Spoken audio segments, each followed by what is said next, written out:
The reinforced glass of the emergency room doors didn't just break. It exploded into 1,000 glittering pieces, sending a shockwave of freezing Alaskan blizzard wind howling through the twisted metal frame, and forcing Nurse Sarah to drop her clipboard as her heart slammed violently against her ribs. The storm outside was deafening, but the cold wasn't what paralyzed her. Because stepping through the shattered entrance, shaking the heavy, wet snow from its massive dark coat, was a 600-pound apex predator, a wild, full-grown grizzly bear. Its amber eyes locked immediately onto Sarah. Its massive jaws parted to reveal teeth that could snap a femur like a dry winter twig. But as the lumbering beast took a heavy step into the harsh, flickering fluorescent lights of the rural clinic, Sarah realized two horrifying things. First, the bear was leaving a thick, steaming trail of dark crimson blood on the pristine white linoleum. And second, it was carrying something in its mouth. The grizzly didn't charge. Instead, it let out a low, agonizing moan, lowered its massive, heavy head, and gently dropped a mud-soaked bundle directly at the terrified nurse's feet. When the bundle shifted on the bloody floor, and a tiny, freezing hand fell out from the dirt, Sarah's blood ran completely cold. It wasn't an animal. It was a human toddler, and if Sarah didn't act in the next few seconds, both the freezing child and the bleeding beast were going to die.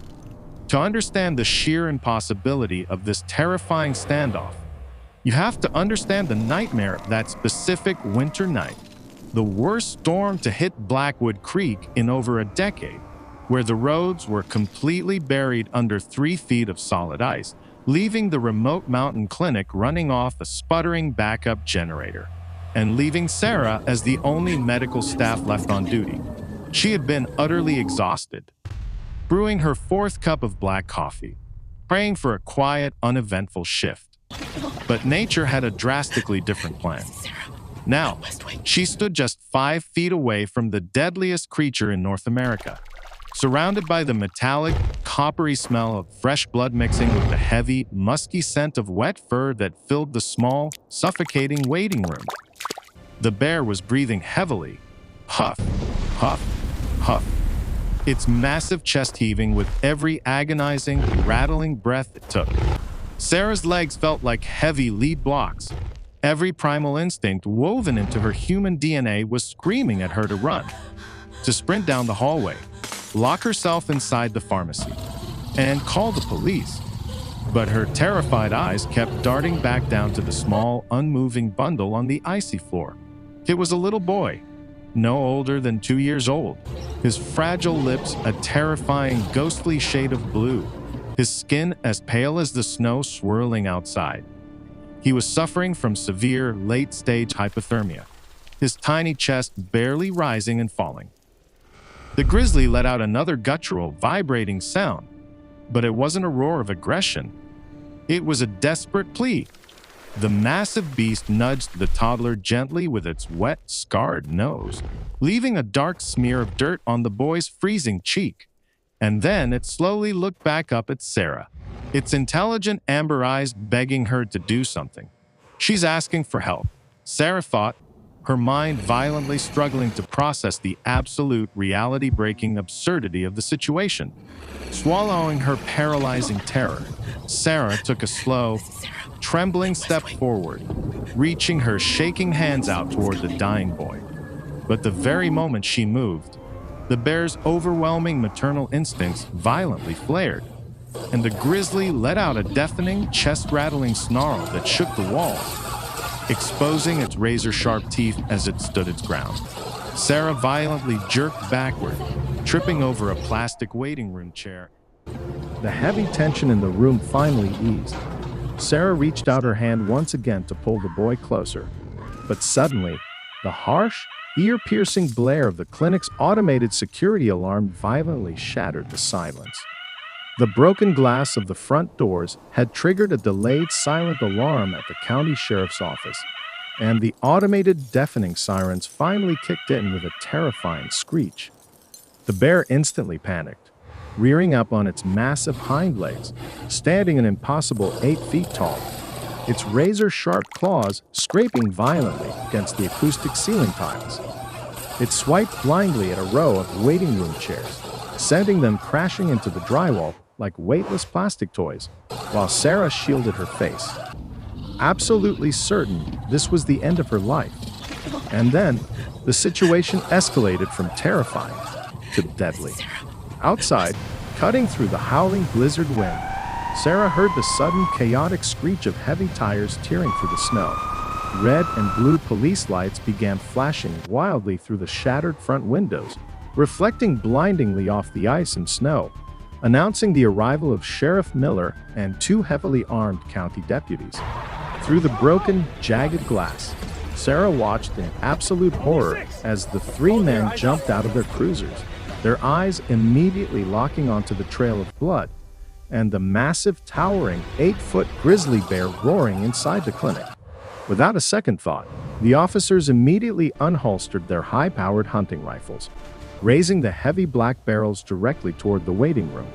The sharp mechanical clicks of 3 safety latches being switched off echoed like gunshots in the frozen air. "Sarah, get down right now." Sheriff Miller roared over the raging blizzard, aiming his crosshairs directly at the center of the roaring bear's chest.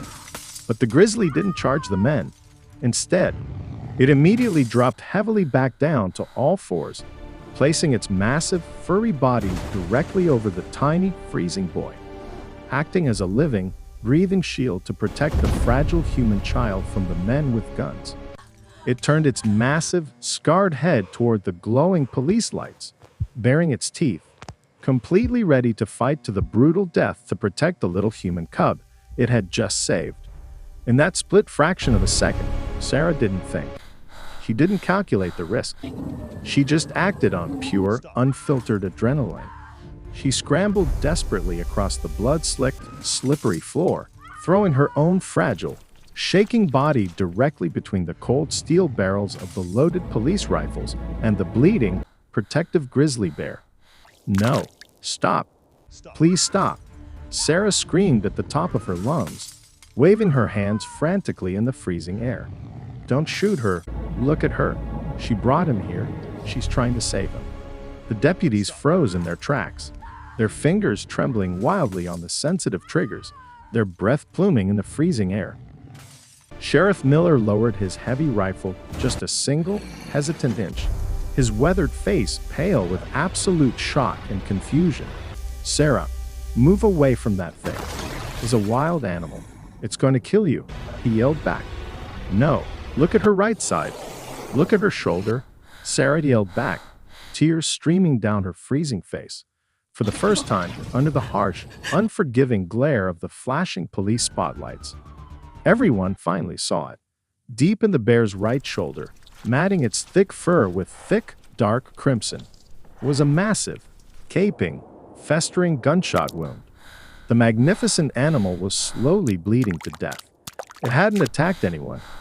It had hiked over 3 agonizing miles through a deadly sub-zero blizzard, heavily injured and losing blood, not to seek revenge on humanity, but to deliver this dying, innocent child to the only place in the valley with bright lights and warmth. As if somehow understanding that the tense, deadly standoff was finally over, the giant grizzly let out a long, exhausted, heartbreaking sigh. Its massive tree trunk legs finally gave out, and it collapsed completely onto the cold linoleum with a heavy, wet thud, its massive chest heaving weakly as it closed its amber eyes. Sarah didn't hesitate this time. She immediately dropped to her bruised knees, grabbed the freezing toddler, pressing his ice-cold body tightly against her own warm chest, and sprinted down the hallway into the emergency trauma bay. For the next 20 agonizing, sweat-drenched minutes, the small rural clinic was a blur of absolute, highly coordinated chaos. Sarah worked frantically, aggressively applying warm intravenous fluids, heated surgical blankets, and high-flow oxygen to the tiny, unresponsive boy. While out in a local wildlife veterinarian who had rushed to the scene worked desperately to pack the grizzly's massive gunshot wound. fighting to keep the heroic, bleeding mother bear alive. Finally, after what felt like an eternity of terrifying silence, a sound pierced the heavy air of the clinic. A sharp, loud, beautiful, crying gasp. The little boy opened his eyes, taking his first deep breath of warm air. He was going to survive. But as the adrenaline slowly faded, a dark, chilling mystery remained. Who did this little boy belong to? And what kind of monster would shoot a bear in the middle of a blizzard? The sickening answer was waiting inside the pocket of the child's frozen winter coat. When Sheriff Miller carefully pulled out a waterlogged hunting license from the boy's jacket, the name printed on the card made the veteran lawman's jaw drop in absolute disgust. It belonged to Marcus Vance, the most notorious, ruthless, and heavily fined illegal animal poacher in the entire county. The terrifying puzzle pieces finally fell into place in a sickening, heartbreaking wave of realization. Vance had been out illegally hunting in the treacherous woods, trying to beat the incoming blizzard. He had foolishly brought his toddler son along for the ride, leaving the boy locked inside the running, heated cabin of his heavy-duty truck. When Vance spotted the magnificent mother grizzly walking through the woods, he couldn't resist the illegal trophy, and he took a cowardly shot. He hit the bear squarely in the shoulder, but the storm suddenly escalated too fast, burying the valley in a blinding whiteout. Vance's truck got hopelessly stuck in a massive snowdrift, and in his selfish, panicked rush to escape the deadly blizzard on foot, the cowardly poacher had abandoned his stuck vehicle, accidentally leaving his own sleeping child behind in the freezing woods. Vance was discovered by Highway Patrol the very next morning, completely frozen to death on the highway miles away. But the child, the helpless little boy, had eventually woken up, opened the heavy truck door, and wandered out into the deadly freezing storm, crying for his father. The injured mother grizzly, bleeding, terrified, and in agonizing pain caused by the very man who fathered this boy, had stumbled upon the shivering toddler crying in the deep snow. Instead of taking violent revenge, instead of giving into its primal predatory nature, the wild beast saw a helpless baby in desperate need. It gently picked him up in its terrifying, bone-crushing jaws and walked 3 impossible miles through a blinding blizzard to save his innocent life. 2 tense weeks later, the Blackwood Clinic finally looked normal again. The shattered front doors were replaced with fresh glass, the blood was completely washed away from the linoleum, and the little boy was placed into a loving, safe foster home. But the greatest moment of all happened deep in the Alaskan wilderness, where a massive, fully healed female grizzly bear was released safely back into the wild by the rescue teams. Before she disappeared forever into the dark, snowy tree line, she paused, turning her massive head back to look at the humans one last silent time. We often call animals wild, savage, and heartless. We build heavy walls and lock our doors to keep the beasts out. But on a freezing, terrifying night in December, a 600-pound predator proved that empathy doesn't just belong to humans. Sometimes, the purest, most unbelievable humanity can be found beating inside the heart of a wild beast.